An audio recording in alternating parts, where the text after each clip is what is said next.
Muchas gracias por la oportunidad de poder compartir este día. No hablamos de mañana ni tarde, de este día con ustedes. Interesantes todas las exposiciones, en lo particular también, igual que los compañeros de la universidad, han sido muy ilustrativas, todas magníficas presentaciones, interesantes. En esta oportunidad, pues, me toca en representación del viceministro Redondo conversar un poco sobre CAFTA, Tratado de Libre Comercio, Centroamérica, Estados Unidos y República Dominicana. Para unos CAFTA de R, para otros de R, en cuestión de semana. Pues, en fin, yo quisiera comenzar más bien con el tema de la apertura comercial del país a través de los tratados. CAFTA no es el único tratado de libre comercio, de hecho tenemos cierta vigencia y estamos próximos a implementar, a poner en vigencia un tratado más. Desde el año 2000 comenzó este proceso de apertura a través de tratados. No estoy metiendo acá en esta línea de tiempo todo lo que es el entorno de integración centroamericana, y tampoco la normativa multilateral, los compromisos de apertura a través de la Organización Mundial de Comercio, sino que lo dejo únicamente a través de tratados de libre comercio. Pues bien, vemos como en el tiempo hemos puesto en vigencia varios tratados.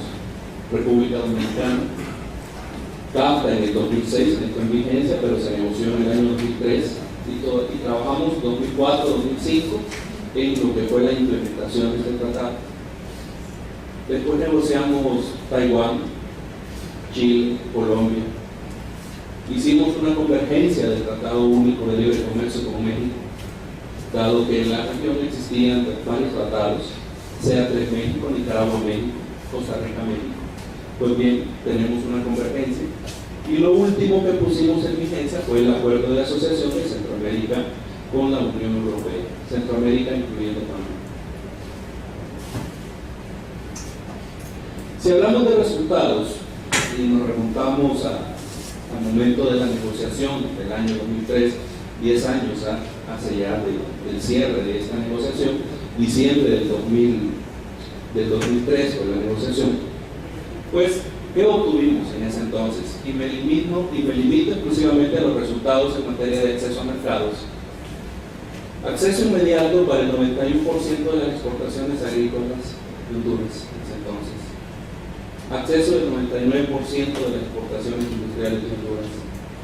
Consolidación de los esquemas SGP-CBI. Y una simetría a favor nuestra para aproximadamente el 50% de las importaciones agrícolas provenientes de Estados Unidos. Es decir, que ingresarían en plazos o en plazos de declaración diferenciados con respecto de los plazos de acceso que nosotros obtuvimos. Se mencionó por parte del licenciado Correa de estos convenios entre productores y agroindustriales, que nosotros en aquel entonces nos tocó una negociación muy fuerte para mantenerlos, ¿verdad? Son los convenios de absorción, convenios de comercialización entre privados que garantizan acuerdos de compra y sostenimiento de precios.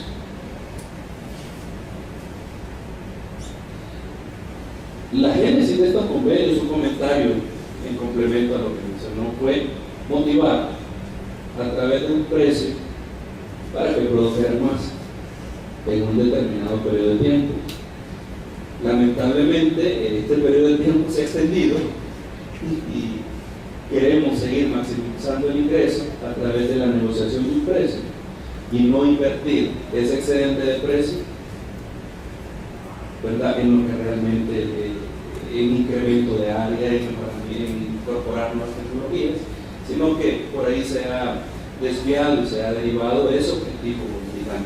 Pues bien, hubo que negociarlos y fue un tema duro hasta el último día de la negociación. Y obviamente se estableció un mecanismo de salvaguardia agrícola especial, pues, para protegernos de aquellos incrementos súbitos en los flujos comerciales de productos sensibles agrícolas.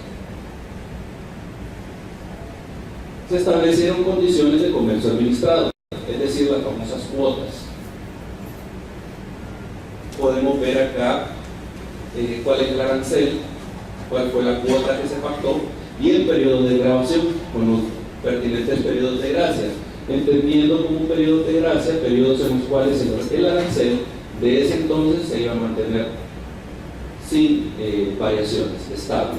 Y a partir del año sexto o el año décimo de la entrada en vigencia del tratado comenzaría un desmantelamiento de ese arancel.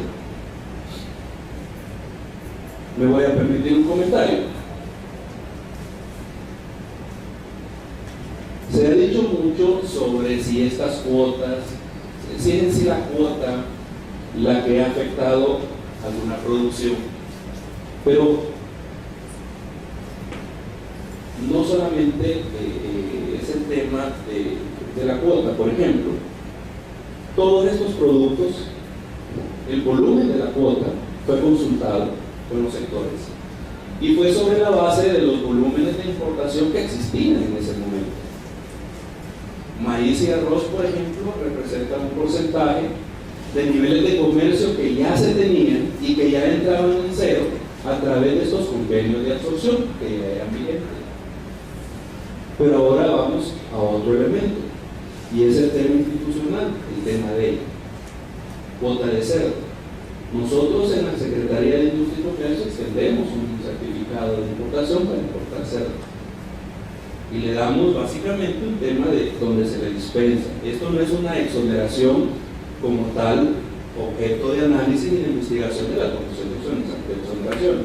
Es un compromiso contraído a través de un tratado de libre comercio. Sin embargo, en la ley usted encuentra importaciones con el mismo certificado obligado. Llamémoslo, pues es otro elemento ajeno al tratado, es un elemento adicional, llamémoslo producción. Y en el caso de la SIC, tenemos auditorías internas. El Tribunal Superior ha investigado el mecanismo de emisión de las licencias y el problema no es las aduanas.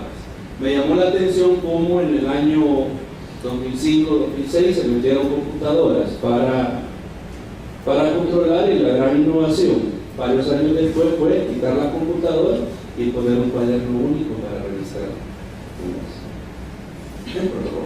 Es decir, ese fue el gran paso evolutivo, la mejora tecnológica.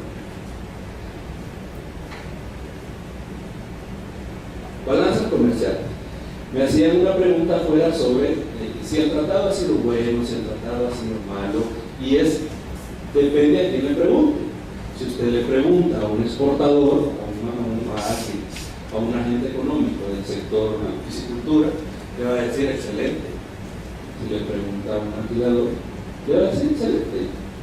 A través del CAFTA consolidemos inversiones. Y de hecho, hoy por hoy, Honduras es respetado como un emporio de confecciones. Tampoco hay que verlo de menos, pues, es decir, la creación de fuentes de empleo, esa atracción de inversiones, de exportación, es decir, tampoco es que el tratado, pues, per se es malo.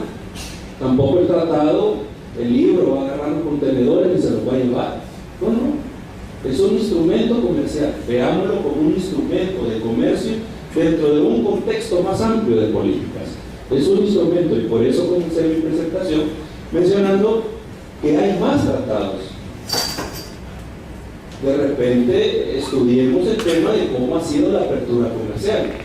Recientemente, o mejor dicho, hace como un mes conversábamos con el doctor Perdomo, nos encontramos en un almuerzo y decíamos, estudiemos más bien el tema de la apertura. La apertura, es decir, la variable comercio tenemos que administrarla y tenemos que aprovecharla, pero también debemos complementarla con otros mercados. Veamos si los sectores productivos están respondiendo, veamos si los flujos de inversiones están cayendo, están consolidando. Es decir, También hay que mencionar que en el tema de la apertura, algunos tratados son o obedecen a una racionalidad económica y realmente lo necesitamos,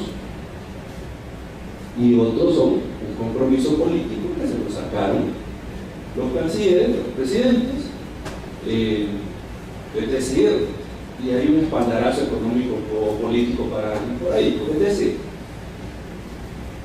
hay que tomar eso en cuenta también, ¿verdad? Si nos vamos a en términos de comercio propiamente dicho, y como mencionábamos, las cifras puede que no cuadren, y depende de quién haga la cuenta. Pero en Honduras es difícil también obtener información de los entes. Por ejemplo, si nos vamos al ente de Más Crédito, no contabiliza el sector textil y confección. Ya es un problema, porque al final del día también forma parte de nuestro comercio. Sí, y es quizá el rubro más importante. Pero si nos vamos a la balanza comercial total con los Estados Unidos, obviamente es desfavorable en estos momentos. Sin embargo, en algún momento, en un periodo de tiempo, tuvimos saldos positivos. Aquí le estamos viendo una balanza total. 2006 fue positivo, 2007 fue negativo, 2008 negativo, 2009. Y conversamos en este tiempo que en el periodo de crisis del año 2009, el comercio con los Estados Unidos no se detuvo. Hago un comentario, dijo el doctor, y sí lo vamos a hacer. En el periodo de crisis, a los 2 días de la crisis, levantaron un movimiento para que bloqueáramos el comercio a nivel centroamericano, y a través del tratado, o a través del comercio de un tratado internacional, es decir, lo político es lo político, lo comercial, vamos a ver cómo lo resolvemos.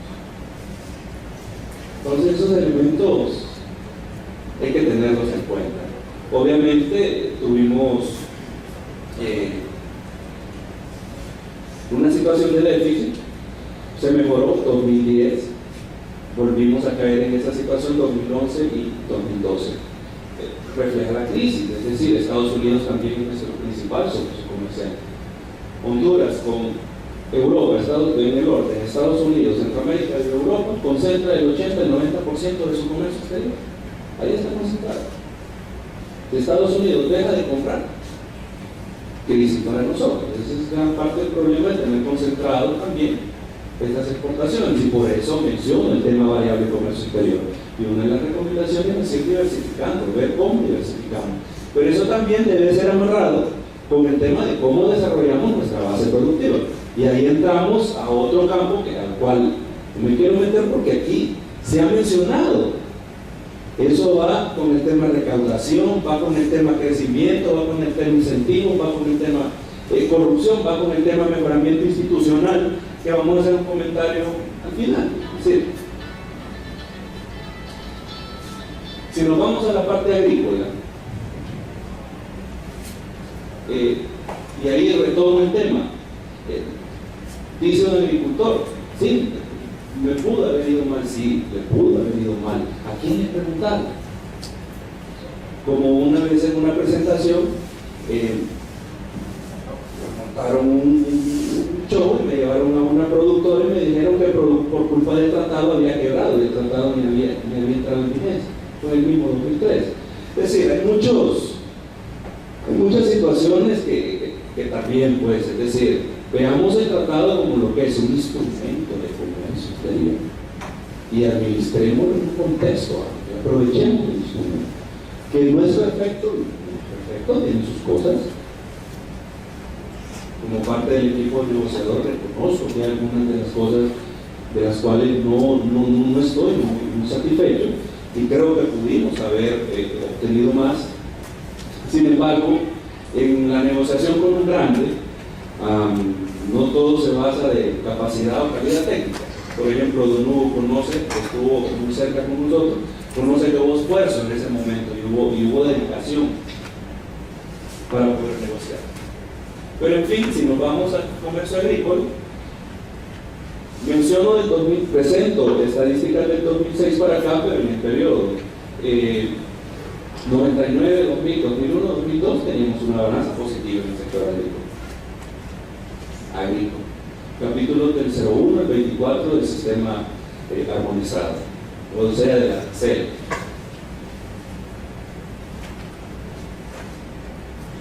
Si nos vamos para el comercio textil, y quizá por ahí vamos a encontrar que las estadísticas pueden variar, ¿verdad? Pero lo importante aquí es ver un poco más la tendencia. Es decir, nos ha ido bien, ¿verdad? Y eso en el comentario. ¿Es bueno o es malo? Sí, para que ahí sí tengamos un buen comercio en algunos productos, en algunos sectores. Es decir, veamos esos elementos.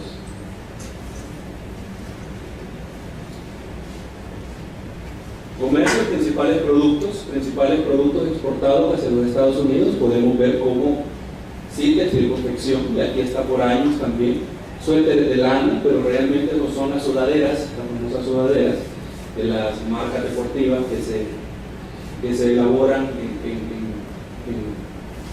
en norte de Honduras, ¿verdad? En distintos parques, arneses y cables, que son los famosos arneses eléctricos.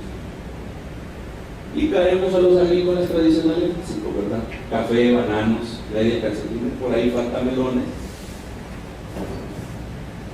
Pero hay otros productos que también se están diversificando. Agarramos una muestra de pocos productos porque si no, no llenaba. Principales productos de esto de importación, que lo podemos ver, ¿verdad? Y aquí retomamos un poco el tema del consumismo. Entre más caro en la gasolina, más grande el motor del carro que traemos. Entre más caro el combustible, más gastón el carro que compramos. ¿Es culpa del tratado? Realmente ahí revisemos otros elementos, ¿verdad? Porque el tema del consumismo ya va con temas de patrones culturales, de educación, y les decía el doctor que últimamente yo estoy viendo en la juventud jóvenes que cada día, es decir, no obstante hoy hay más oportunidades de estudiar, pero cada día pues no sé qué están como sociedad, es una crítica como sociedad. Y yo vengo del norte también, y le mencionaba que en San Pedro Sula, cuando yo salí de bachillerato, para mí conocer a un licenciado era todo, allá no había maestrías, todas las maestrías se concentraban aquí en Tegucigalpa.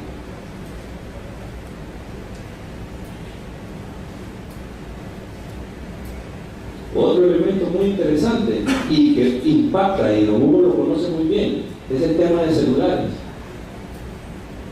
y por ahí traemos muchos de Estados Unidos también. Entonces, tema, pero y eso no es tratado, es cuestión de patrón de consumo. Arroz no aparece ahí, pero está en el 18 lugar de las importaciones. Y arroz, hoy, en este momento, los últimos 2 o 3 años, en la producción nacional se ha incrementado. En materia de inversiones, el tratado nos consolidó las inversiones que estaban en ese momento. Era el principal inversionista, en ese momento ya la relación cambió. Sin embargo, esta gráfica, esta lámina es vieja de los años en los cuales hacíamos la presentación. Sin embargo, no pude obtener el comportamiento todo, pero sí los últimos datos, y vemos cómo los Estados Unidos sí han sido importantes en materia de inversiones. Consolidamos a través del tratado este flujo de inversiones. La relación cambió, sin embargo, todavía son aportes importantes.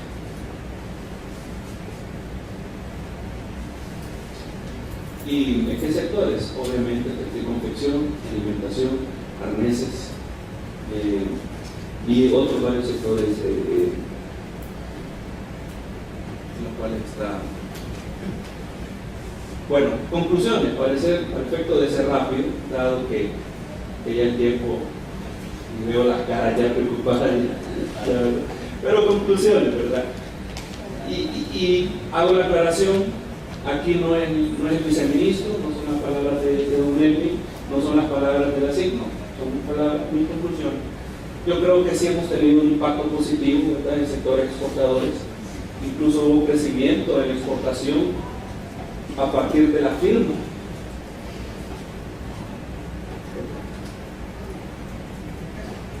No obstante haber alta concentración en la exportación después de la firma del tratado, se ha visto la inclusión y participación de nuevos sectores. Es interesante ver cómo cuando uno ya trabaja infinito, como se indicó aquí, cómo nuevos sectores se están incorporando, unos sectores raros totalmente, que uno creería que no están por acá, que no los vemos, pues no son muy comunes. Seguimos siendo deficitarios, pero gran participación en la balanza comercial la tienen sectores para los cuales no hay sustitutos ni alternativas, como ser high-tech, maquinaria, combustibles, lubricantes, celulares, para transicionar electrónica. Sí. En materia de inversiones, el tratado consolidó el flujo de inversiones provenientes de los Estados Unidos. La existencia del tratado no garantiza el crecimiento de los sectores productivos del país. No lo garantiza. De nuevo, el tratado es un instrumento. El crecimiento de los sectores, y aquí hemos tenido toda una mañana de que hay que hacer como país. ¿Qué cambios hay que incorporar? ¿Qué cambios hay que realizar para poder tener crecimiento? El tratado es un instrumento de comercio, como 6, 7, 8 más dentro de una política comercial. Y esto es una conclusión muy mía también, ¿verdad? No haber firmado el tratado significaría estar en mayor desventaja, ¿verdad?, de la que hoy tenemos. Estamos en una situación complicada. Económicamente no estamos bien, macroeconómicamente no estamos bien. Pero trabajo en comercio, soy licenciado en administración aduanera, creo en el comercio como una variable y bueno, estaría en desventaja competitiva con otros países que producen lo mismo que yo produzco. Lo mismo que yo produzco. Melones, sandía, flores, esquejes. Lo mismo que me van a ganar el mercado. Retos. Aquí sí quisiera hacer un comentario en particular. Yo sí, como les decía, creo en la variable de comercio. Hoy por hoy, según las cuentas, doctor, perdón, ¿cuánto es las exportaciones totales de Honduras? 8.000 millones. 8.000 millones. ¿Cuánto es el presupuesto de la SIC? 50, 60, 70 millones. Y don Hugo conoce las realidades nuestras y las peripecias nuestras. No podemos dar la lujo de manejar 8.000 millones en exportaciones o de comercio si no tenemos institucionalidad, si no fortalecemos. Mejor olviden. Ya la realidad económica, comercial, ya traspasó, rebasó, desbordó hace mucho tiempo la capacidad institucional de lo que son, en este caso, la Secretaría como ente responsable de administrar una política comercial, con 25 o 26 personas, no con 4.000 como tiene la ley, con 24 o 25 personas, de las cuales hay 3 o 5 secretarias, es decir, administramos esta magnitud de comercio. Resolvemos problemas de comercio que pueden ser de poco monto, comercialmente hablando, o pueden ser un problema serio, de miles de millones, y en los cuales los entes oficiales tienen que intervenir, porque el Estado también es decir, es el ente regulador, es el ente oficial, es el ente oficial a cargo de la administración y que responde ante sus contrapartes. Cuando se dio el tema del melón, por ejemplo, es decir, de las 3 pesos que estaban en juego ahí, y fue días de Semana Santa, hubo que salir corriendo, y no importa. Los funcionarios que estamos en comercio somos 24/7. Si hay que salir hoy, esta tarde o el día de mañana, ahí hay que salir. ¿Cómo le hacemos? Como se sea. El mensaje es, debemos de hacer los cambios necesarios en materia de institucionalidad. Mejorar los otros entes que también forman parte de la regulación del comercio exterior, el tema de IVA, el tema sanitario, por ejemplo. Es decir, yo le quito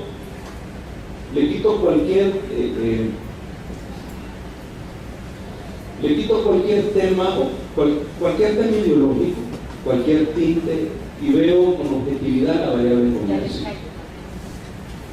Y me limito a ver el tema en forma objetiva, y quizá el modelo que se ha estado hablando hoy tiene aspectos brutales, sí, claro que los tiene, pero creo que teniendo estos espacios, incorporando la participación de la sociedad organizada, porque también es un elemento que tenemos, un problema que tuvimos en la negociación, cuando alguien decía, yo me opongo, y usted cuánto produce, nada, pero yo me opongo. Don Raf creo que estuvo también con nosotros, y recuerdo en los momentos de la negociación cuando él, pero tenía la representación, representaba a un ente, pero teníamos personas que no, pues, es decir, y usted no puede, en términos de política, detener una decisión de país, una decisión de una persona que produce. Es decir, yo sí veo positivo estos foros de discusión, siempre hemos estado anuentes a participar, y pues es la intención, ¿verdad? Ahí la dejo, ¿verdad? Y muchísimas gracias por la oportunidad.